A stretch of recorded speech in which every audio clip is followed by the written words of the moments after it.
Are you ready for a little summer good talk? And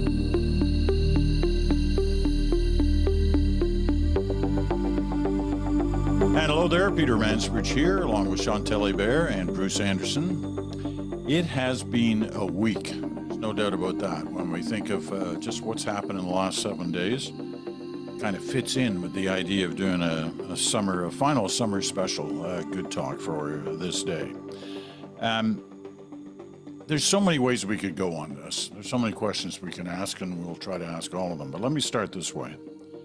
To me, the killer line of the week was the Prime Minister last Saturday, when he talked about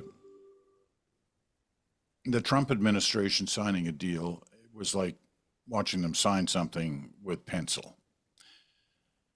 So here's my question.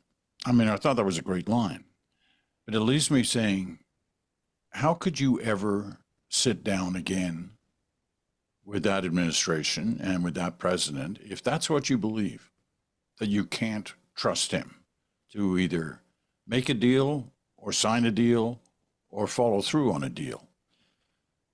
How could they ever sit down again?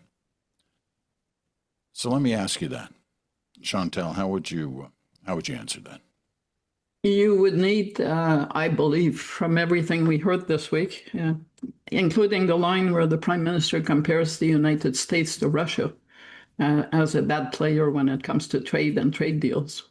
That's quite a comparison. Right. You would need a reset of the context.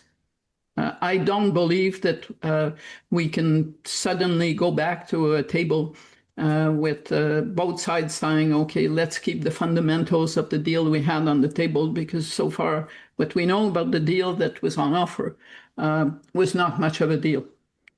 It involved the capacity, talking about signing in pencil, the capacity for the U.S. to at any time decide to re-implement or to strike Canada with new high tariffs for any reason that they saw fit. And as Mark Carney reminded Canadians, every reason under the sun has been used for tariffs over the past year and a half, from fentanyl to we're still waiting for those tariffs on smoke from wildfires, and go down the list. There are also legitimate questions as to whether the Prime Minister, at this point, knowing what the basis of the agreement was, whether he could bring home a deal that he could convince provinces such as Ontario to sign off on and restore alcohol on the shelves of the LCBO. That's just one example, but the material on auto and auto trade, forget all this to and fro about French, this and that. Everyone is giving a slightly slanted version of reality here, but the reality in this case is that Ontario would not have signed off on the deal that was on offer. Well, and that is obvious, and for good reason. Well, it certainly seems that way, especially from everything we read, including today's Tana McCharles piece in the Toronto Star. I mean, that seems clearly the point. But let me. So, but how do you go back? How do you go back if, unless you think that the Americans are going to back off many of their claims? I think you have to wait for the midterms to play out. Yeah, I hear that, and I hear the strategy behind, let's leave it alone until after the midterms. But I still come back to this point about, if you don't trust his signature on something, to the point where you'd say he writes in pencil, so he can wipe it out, erase it. How could you ever sit down with him? I don't care what's in the deal. If you don't trust him, if you don't trust his signature, we've talked about this before. We've mentioned it many times in the last year. They don't trust him and backed away from the deal he signed and claimed he negotiated the best deal ever the last time around. How do you ever sit down with him again, Bruce? Well, I think the first thing I would say is that it is ultimately always going to be the Prime Minister's responsibility to do what needs to be done in the interests of Canadians. And so if the context feels as though the only responsible choice is to sit down and have another discussion with President Trump, then I think that's how you decide to do it. but I know that's not really the heart of your question. The heart is do you think it will feel like it makes sense? And I think that is a separate and far more doubtful situation. I'm with Chantal. I don't think that anything will really happen until the context in the United States changes. I don't think it's context on our side that's at issue. And if anything, that's become clarified and solidified. Canadians are willing to at least endure what they anticipate will be the impacts of this dispute with the United States for a period of time. But what might be changing in the United States right now is the political dynamic around Trump and around tariffs. And those are somewhat separate, but somewhat interrelated. Here's what I mean by that. I do believe the Democrats are going to do very well in the midterms. I think they'll win back the House. I think they will take the Senate. And I think that a lot of people in the Republican Party will immediately start wondering, well, does it make sense for us to think about our next presidential candidate as the handpicked successor of Donald Trump, namely Rubio or Vance? Or should we be looking for someone else? And if we're looking for someone else, should it be someone who's in the mold of Donald Trump, who wants to conduct America's business on the world stage in the way that Donald Trump does? Or should it be somebody cut from a different template? I think that the Republican gravity will move away from the MAGA hardcore approach that Trump has taken towards something that feels more consistent with the recent, at least, or the not quite recent, but the history of the Republican Party as we've known it for most of the last 40 or 50 years. If all of that changes, and I think we have to sort of trust a certain amount of gravity in American politics. If not, we're just in this endless kind of spiral where the world feels increasingly disrupted. So I'm not going to buy into that. I'm going to think that gravity is going to have an impact. And at that point, Democrats in Congress will be pushing for smarter economic policy that does not trash the cost of living and the opportunities for American business with these tariffs, and a better relationship with Canada. I don't know that Trump will want to ever capitulate or look like he's capitulating, but I do think that we're headed for a period of time where, whether he's still in office or he's no longer in office, there is going to be another discussion about how to do business together, and it will be a more productive one. But I don't think it'll be the same terms as were being discussed only days ago. Yeah, well, but the problem is, and it was a problem with the discussions we had this summer, even taking into account Bruce's point, which I don't argue with, that it's the Prime Minister's job to explore options to the fullest. One, we already knew that Donald Trump signs in pencil, but two, these negotiations amounted to casting in stone concessions on tariffs on major industries in Canada, even before we get to CUSMA. And does anybody really believe that a CUSMA negotiation on that platform would not have resulted in more demands for concessions on the part of Canada? The only country that has been targeted by those tariffs that came into play last Saturday, the 50% ones, based on a law, a formula that is almost 100 years old and has never been used in the US, is Canada. If we sign any deal to avoid those and cast in stone part of their effect, and the courts in the US eventually find that there's no real legal basis for those tariffs, that formula has fallen into, it's a historical fact and not a mechanism that is valid anymore. Nobody will care in Washington because we will have signed off on those tariffs. And we tend to honor our signature. And if you get into that trap, I'm setting aside politics in Canada, the fact that I never believed that in the current context in Canada, at this rate, Carney could land provincial agreement on the deal that was in the making. But if you look at the history of the Democrats, it's not a history of anything but protectionism.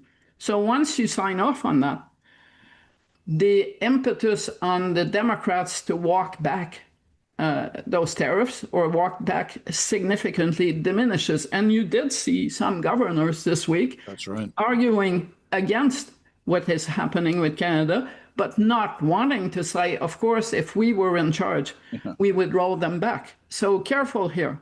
I totally buy everything that Bruce has said, with one in bracket. I'm not so sure that a party gets rid of its MAGA wing without pain and division. Well, I think there'll be pain and division for sure. Yeah, but do they emerge intact as a political force? Yeah, the only thing I'm not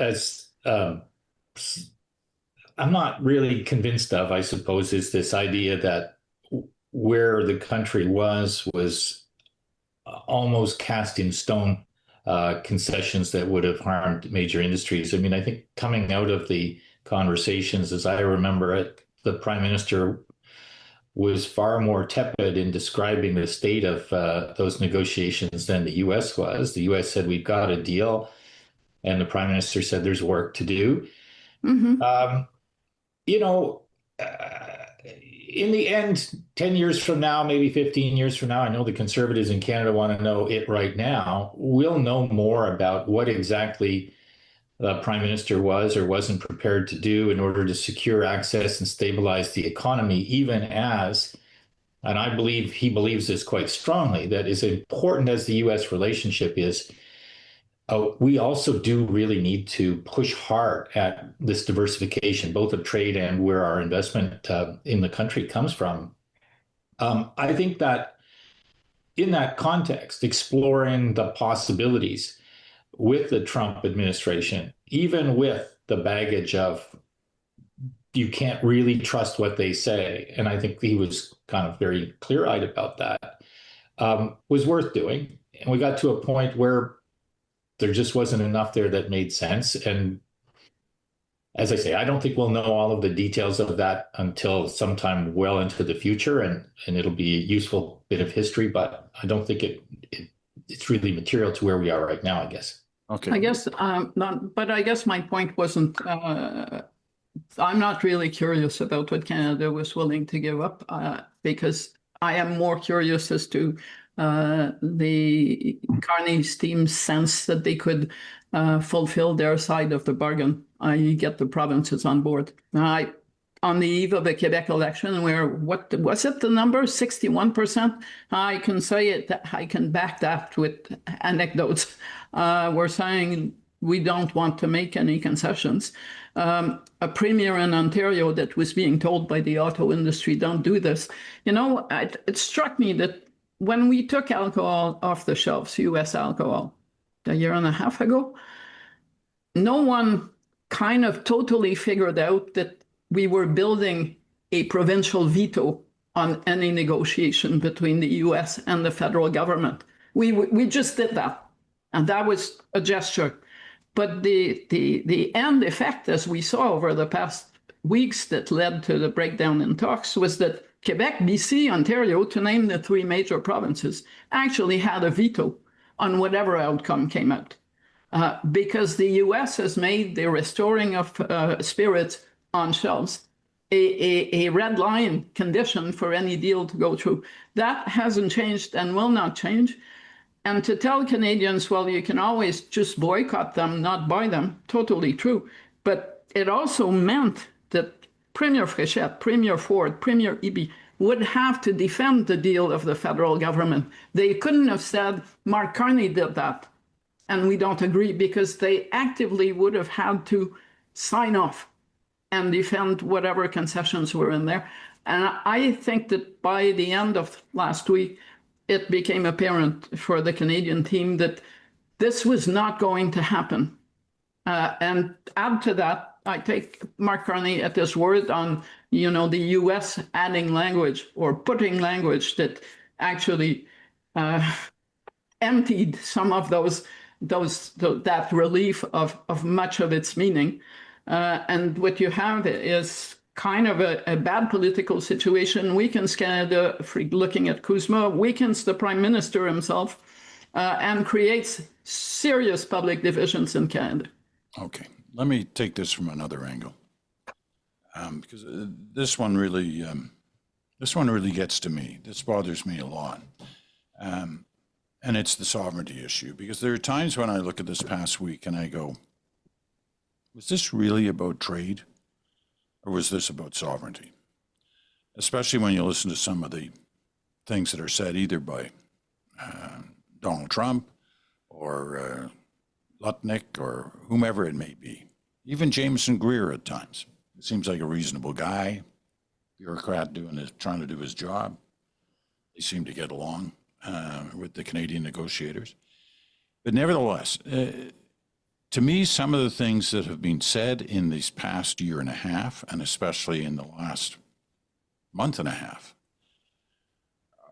put the sovereignty issue back on the table. And at times I look at it, I go, for all the fuss that was made about Greenland and is still being made about Greenland, that's kind of peanuts compared to the things that are being said about us. And I'm wondering how much of this is a sovereignty issue. I understand how the two things can be intertwined, sovereignty and trade. But how much of this right now is sovereignty, not trade? Well, I think that if you're saying how much of it is sovereignty, and the question is related to in the mind of Donald Trump, I think a fair bit. But I think it's not like there's a clear-eyed, focused strategy. It's like he has a fever dream every 10 minutes, and it's about something wild and weird and that doesn't make any sense, that has to do with his ego. I mean, the positions that he took last week, I think it was, on North Korea and South Korea, the endless kind of, it's hard to know what his position is on Ukraine and Russia, except it's definitely not in favor of Ukrainian sovereignty. I don't think there's a through line where you can say Trump arrived in his second term in office with a view that he was going to annex other parts of the hemisphere or the world, and that he had a strategy that he followed and he knew how it was going to go, and he was sort of building up his argument over time, putting the chess pieces in place.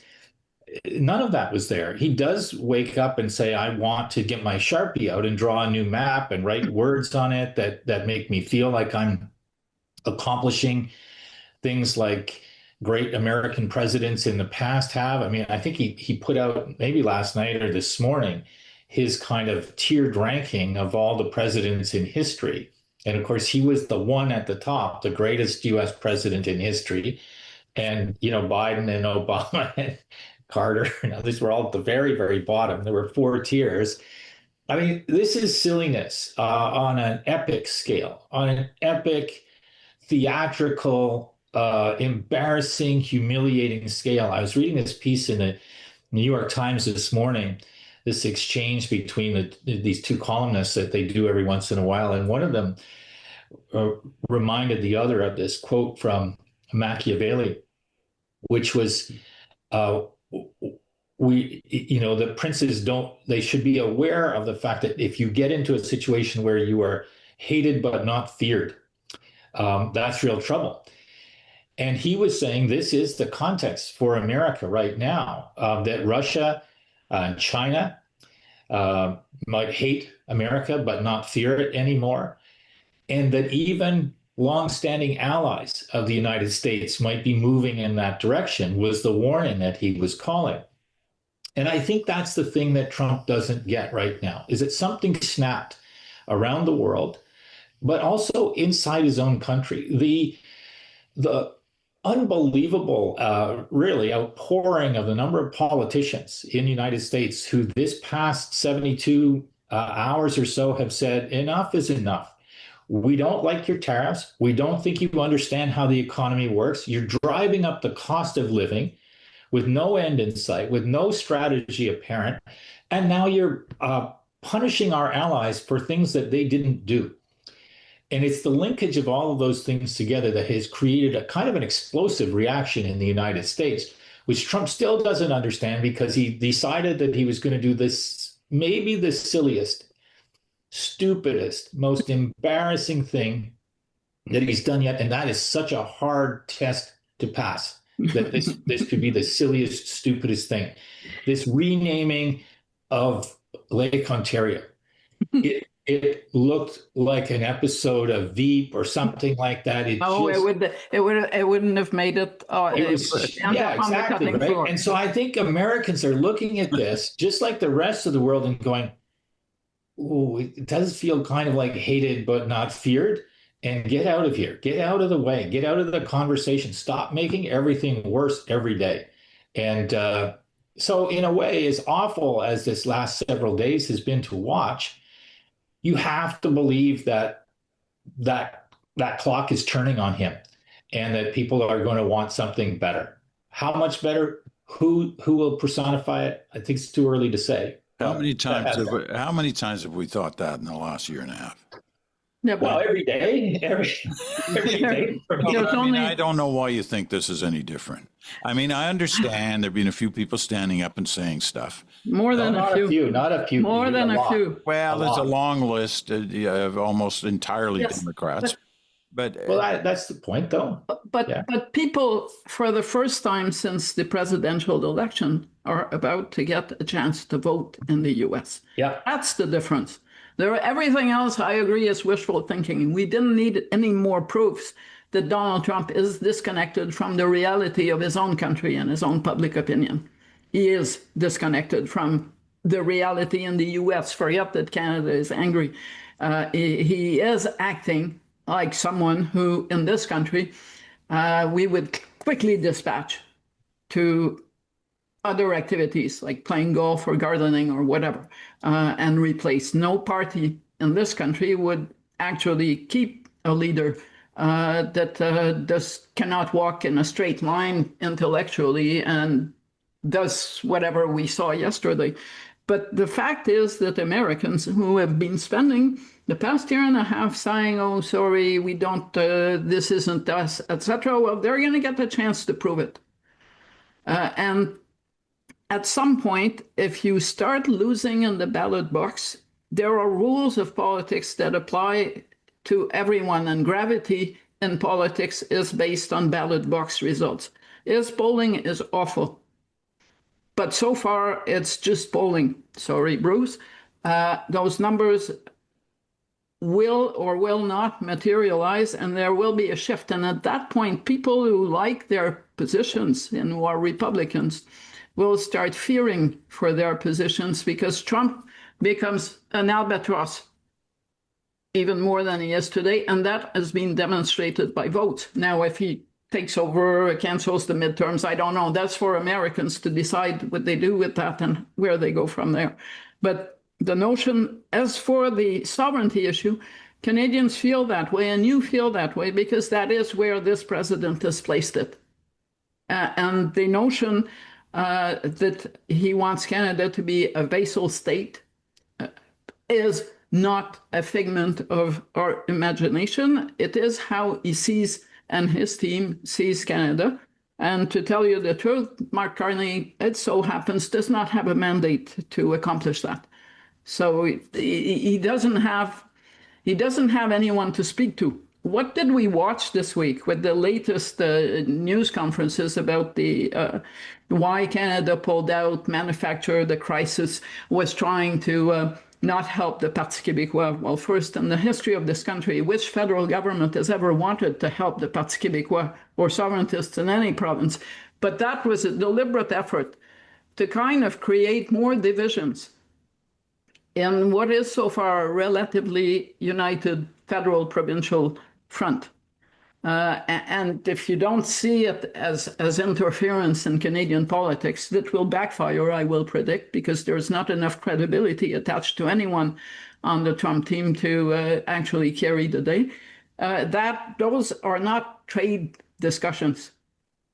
There are discussions about how you have to, what was the expression, fall in line. Right. So, okay. Well, see, this is where, like, I hear what both of you are saying on this, but the guy is still the president of the United States. It's still August. The voting is until November. Mm-hmm. He has incredible power in that office, Mm-hmm. no matter what those outside of it are saying or trying to say these days. I just see it as an extremely dangerous moment, unlike one we've ever faced in our lifetimes. Well, but beyond that, we're basically doing what we have to do. It's one thing to admit it's a very dangerous time. I don't think Bruce is going to quarrel with you on that, and I won't either. But having said that, I'm not scared. I am conscious it's dangerous, but I am also thinking that at this point, we are doing what we have to do. Yeah, that's where I am. I mean, unless you're saying we should be expecting the arrival of U.S. munitions, and maybe he will try anything. I mean, he is, as far as I'm concerned, completely unhinged. But there isn't. I think I'm where Chantal is on this. I don't know what we could do other than what we are doing. I think that the rest of the world is watching this relationship with an attentiveness that hasn't been there before. It has been a little bit in the last year and a half, I think, but it's intensifying. But I think what's really changed for me, and I know I always sound like the crazy optimist here about this stuff, but Americans are paying attention to this in a way that they haven't been, and they're looking at it from the standpoint of, first and foremost, we can't afford anything and this guy doesn't care and he's making it worse. And the linkage of the relationship with Canada is just adding a sense of pain and insult and hardship to that conversation. So I think the forces of democracy will weigh in. I heard you say it's not till November, but in my mind, these races are well underway. We've got competitors challenging in Maine. Susan Collins, who only a couple of months ago, everybody's saying, well, she's probably going to be able to win her seat again, and that'll mean the end of the hopes for the Democrats to take the Senate, especially since the Democrats had a problematic candidate. Well, they've replaced the problematic candidate. They've got a new candidate. And Collins this week was a more ambitious ally of Canada in this trade fight. She called out the president, said, this is going to devastate our lobstermen. This is going to be horrible for our state. And what happened? Her opponent said, she can't be trusted on this. So there's a more dynamic conversation in American politics about making sure we don't further destroy this important economic relationship. It's not just politicians doing it because they want to take on Trump. They're hearing from businesses, they're hearing from consumers that this is against their interests and they don't want any more of it. And so it's less than 70 days from now when this reckoning is coming. And if I'm wrong and people, seem unhappy but stay home, I'll don't say anything. Leave it there. I'll eat a small paper hat. I don't. But I don't think that's the way this is going to go. I don't think you're wrong. My fear is that he doesn't give a damn what happens in November. He's still going to be president. He may not have the control he had before with the Senate and the House, but there are all kinds of things you can do as president, as we witnessed the bizarre, pathetic episode yesterday. And that's why I fear the moment, because I don't think he cares what happens in November. I don't think he cares what happens with Susan Collins, although I wouldn't bet against her. She's you've watched her history in terms of being. I think I agree with that, but I think that he does until he doesn't. I mean, yesterday he said he wants all voters to pretend he's on the ballot. That's a stupid thing to say for the Republicans. And it's also a stupid thing for him to say just from his own standpoint. If you're headed for this drubbing and you announce that the drubbing should be, that the people should vote about me, which is what clearly is about to happen based on the polls. And Chantal's right. They're just polls until their votes in ballot boxes. So he's very up and down and all over the place on this stuff. I don't think there's a real through line there. And in the end, I do think his party will have more to say about how he conducts America's business after the midterms than they do before. Okay. And I'm not sure that it leads anywhere to say this is a dangerous moment and we fear it beyond saying it, because once we've said that, we're in a circular argument here. But none of us is saying we should be doing A instead of B that we're doing now. So, and no one of stature on the Canadian scene is actually saying, can we go back and accept those terms at the negotiating table? So this is where we're at. This is where Canadian voters are at.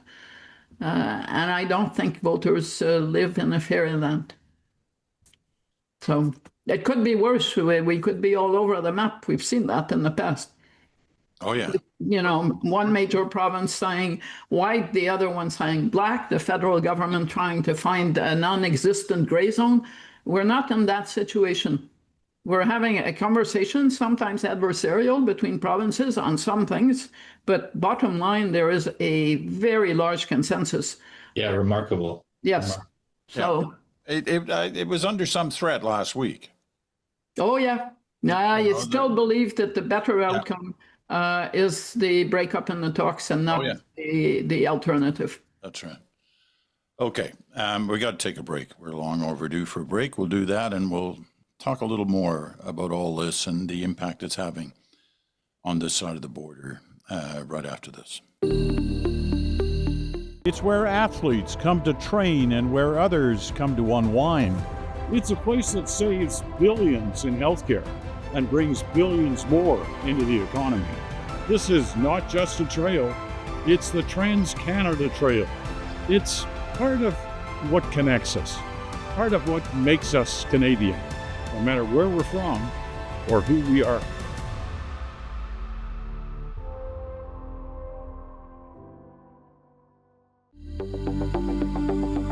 And welcome back. You're listening to The Bridge, the Friday episode, which of course is Good Talk with Chantal and Bruce Anderson. You're listening on Sirius XM, channel 167.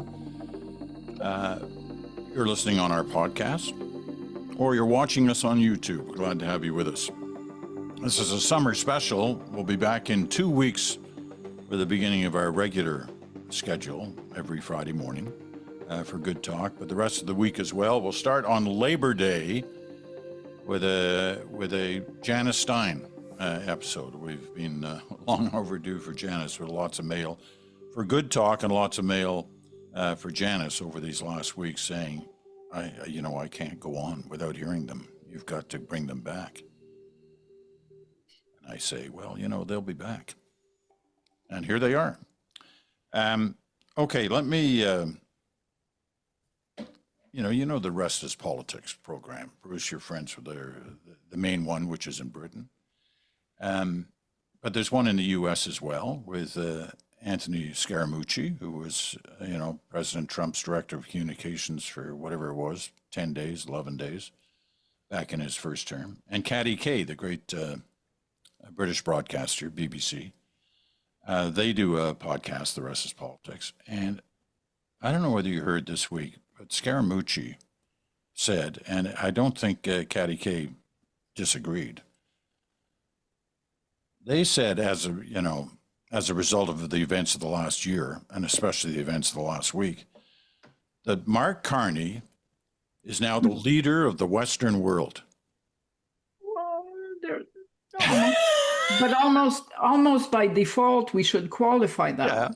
Yeah, I know, but I mean, wait, when's the last time anybody said that about a Canadian leader?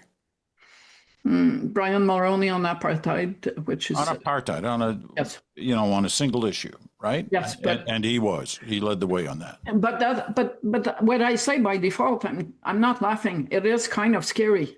The state of the world leadership.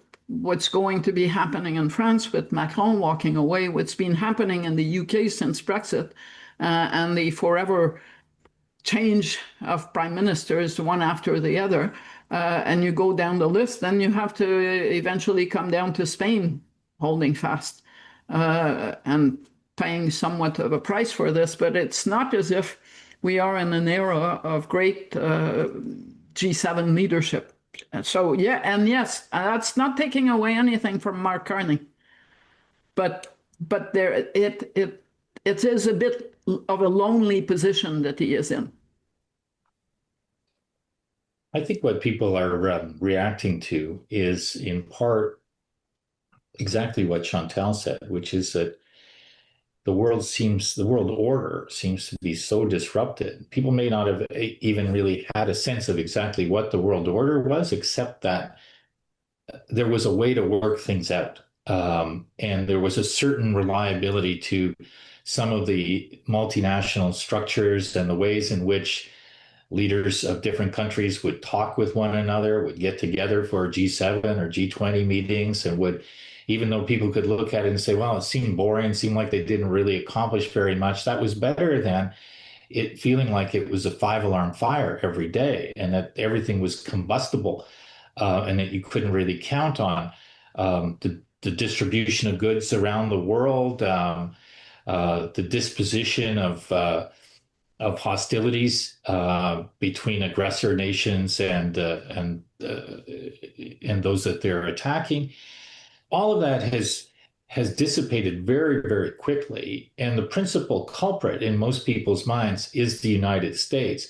What they haven't been able to see until now, and I think they see it a little bit in Carney, I wouldn't overstate it. I think there's a tendency both to catastrophize in the pundit class, and I like those two pundits just as I like us doing our thing. But it's possible that we catastrophize things that go badly, and it's equally possible that we lionize things that go well, and I think we have to be cautious about that. But I think in Carney, people see a couple of things that they value. One is he's not really a politician's politician at all. He's new to politics. And so the performance of politics is something that people have become accustomed to and generally don't like. That is to say, seeing somebody who looks as though they are playing the role of a politician. They approach it in the same way. The calculation is usually about some domestic political consideration, and the public policy follows that. I think people see in Carney somebody who isn't really motivated and doesn't really do the calculation that way. And I think people value that. Here in Canada, I think people outside also kind of sense that about him. And then there's the substantive part, which is that things that he says are important and the ways in which he says them are resonant with people. There's an aspect of that, again, it's probably a little unique to him, perhaps because of his background and the fact that he hasn't been a politician for 25 years. But it's getting through to people. People are hearing it and saying, that's the kind of thought that I would love to see more leaders share. So I don't think leader of the Western world it's not a position. Nobody can decide who it is.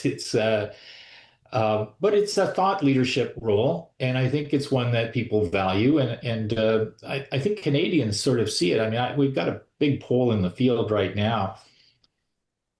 And, you know, ever since I started in this business 40 years ago, one of the things that you would measure in terms of how people saw a prime minister was how they represented Canada to the world, or the image that they gave the world about Canada. And from time to time, different leaders, Pierre Trudeau, Brian Mulroney, you would see flashes of people saying, I like the way they do this. They get good marks for it. But it almost never really mattered in terms of what people vote on or what they stay awake at night worrying about. I think this is different. I think right now people do consider that this is a more important criteria of the job. Not to say it's more important than the cost of living, but that it is a more important criteria than it has been probably at any time in my life in terms of the how meaningful that global order question is. Just let me quickly say that it's time you updated your longevity issue. For the last 5 years, you've been saying you've been in polling for 40 years. So maybe 50. Yeah. Are you a little sensitive to that? Is that maybe it's on your mind more? Okay. Before you guys have this, couples therapy session, which I'm not qualified to help you with, a couple of points. One, I get that polling is showing that the issue matters and it's tied to Mark Carney. I still believe that it still helps immensely that the alternative is considered by most Canadians not to be an alternative. So you can have, these conversations about Carney doesn't do this or doesn't do that, and then you go, okay, so do you want the other guy? And Mr. Poilievre clearly is not resurfacing as an alternative that is credible to most Canadians who are rightly concerned about the situation. But I wouldn't want people who are listening to come away from listening to us thinking that Mark Carney can't do as many political calculations as he can do economic calculations. I wondered if you were going to have something to say about that. Well, and I like a good political play, and I dislike clumsy ones. But I know a political play when I see it. The emphasis, I'm not saying the lies, that's not where I'm going. The emphasis on the concessions that could harm French language protections and culture on the eve of the Quebec election worked beautifully.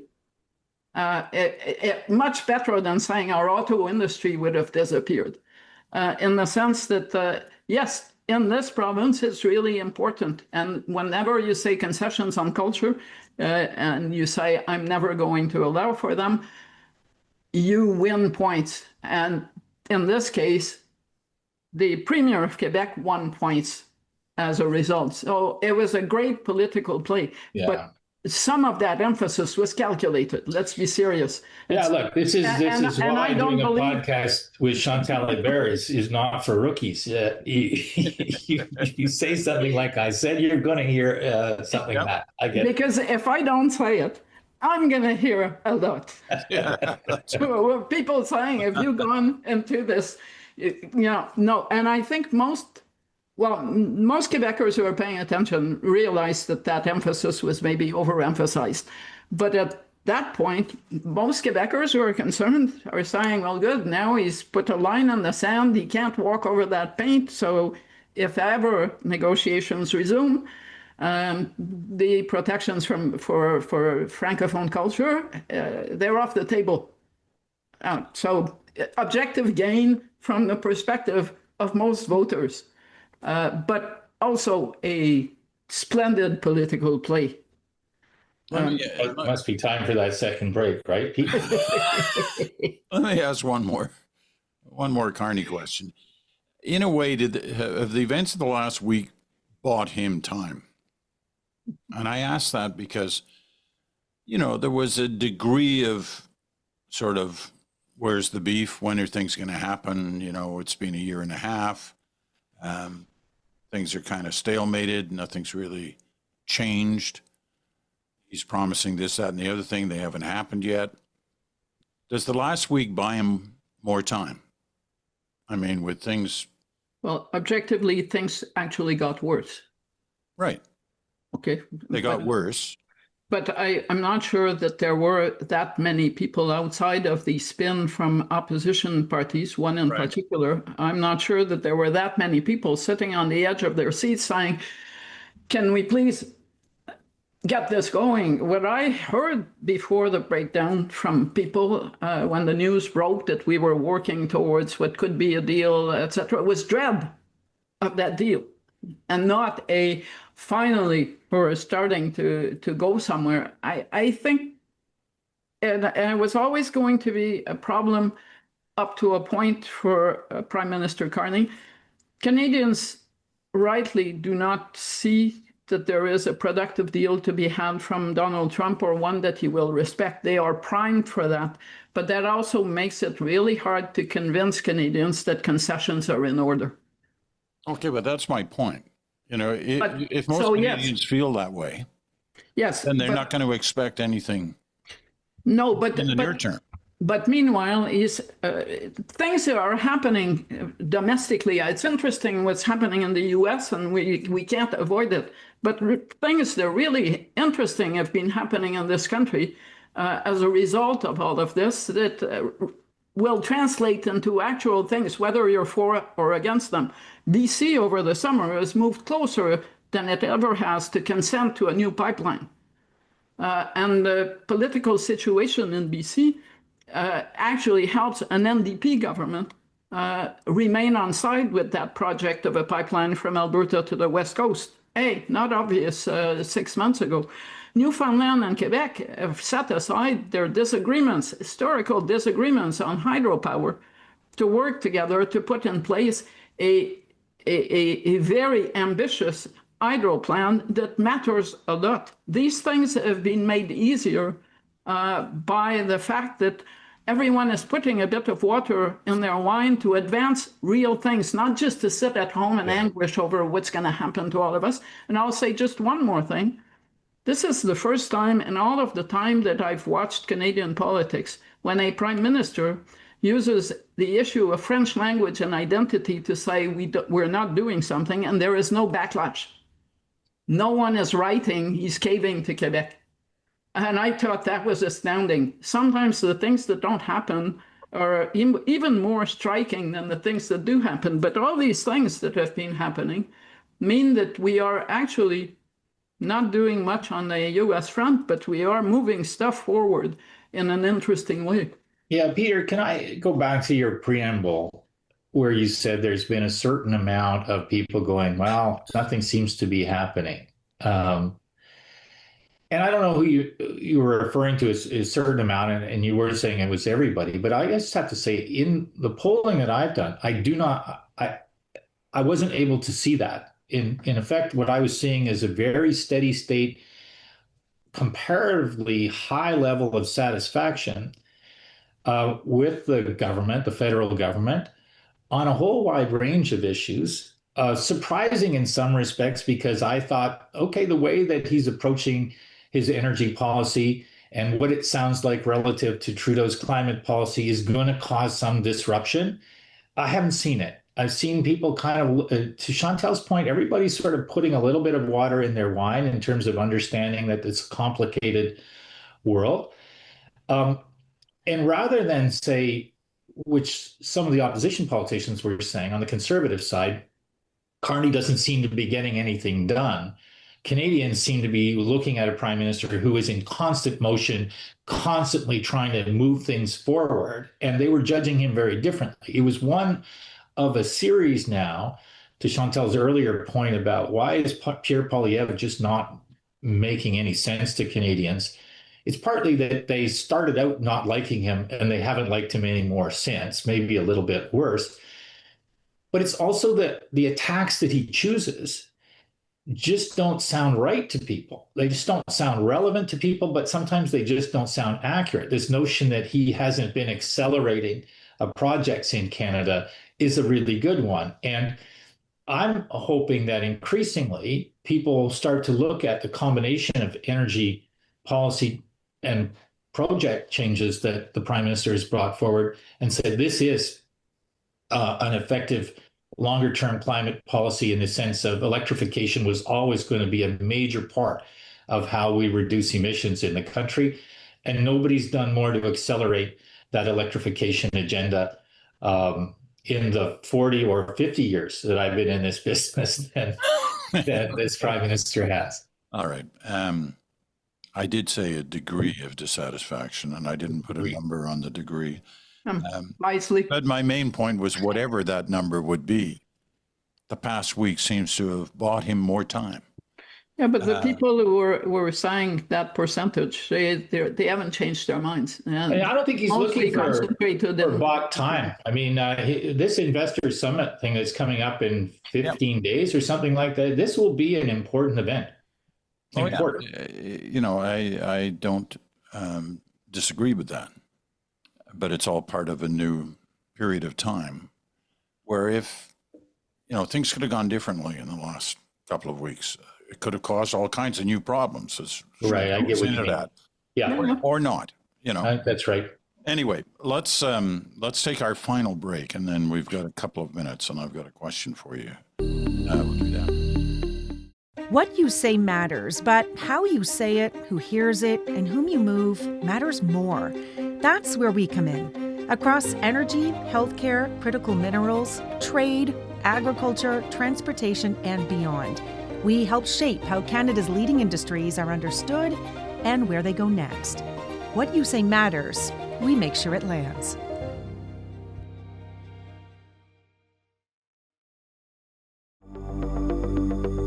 And welcome back. Final moments of this summer special of Good Talk for this day. Bruce and Chantal are here. I'm Peter Mansbridge. Glad to have you with us. Okay. What was that final question going to be, Peter? Try to remember what it was. Whether it was Lutnick or whether it was Trump, there's this sense you get from Washington that, the Canadians are going to come crawling back. Maybe a couple of days, maybe a couple of weeks, but they'll be back here. They know what a good deal they passed up, and they'll be desperately trying to get it. Do either of you see Canada going back to the table? This is kind of like the opening question. And the answer won't have changed. Right.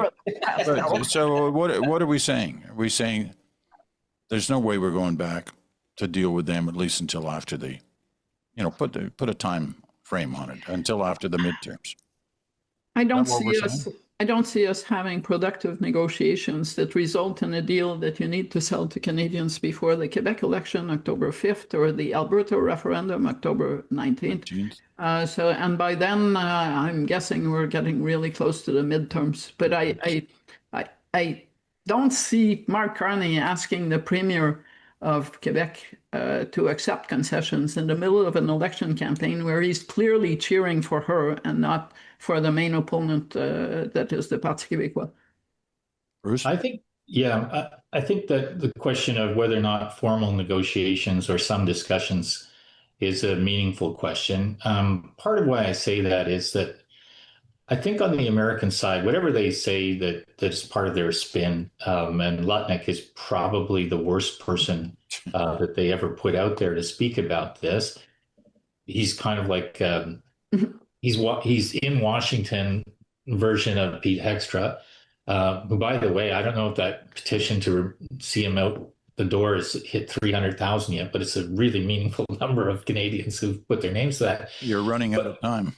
All right. So the short answer from my standpoint is the Americans are starting to see that even what they were proposing was going to be extremely harmful to a number of industries, including not just their farmers, but also their auto manufacturing sector. Michigan's an important swing state, and I wouldn't be surprised to see the Americans say, we'd like to get back to some discussions about this because the damage that those tariffs that are coming could do to their own auto industry is really, really serious. Okay. Good conversation, you two. Mm-hmm. Glad we. It's great to be back together. It is. It's not great that summer's almost over, but it's good to see you guys again. But we will. We'll be back and full at it 2 weeks from today, as Good Talk enters its whatever this is now, 7th season. Who knows? Looking forward to the chat. Okay, take care. Take care, you two, and take care out there. Enjoy the final days of summer. And we'll talk to you again in 2 weeks. Buzz is out tomorrow, so you can see that at 7 a.m. on your inbox if you subscribe. No cost. Cheers. Bye for now.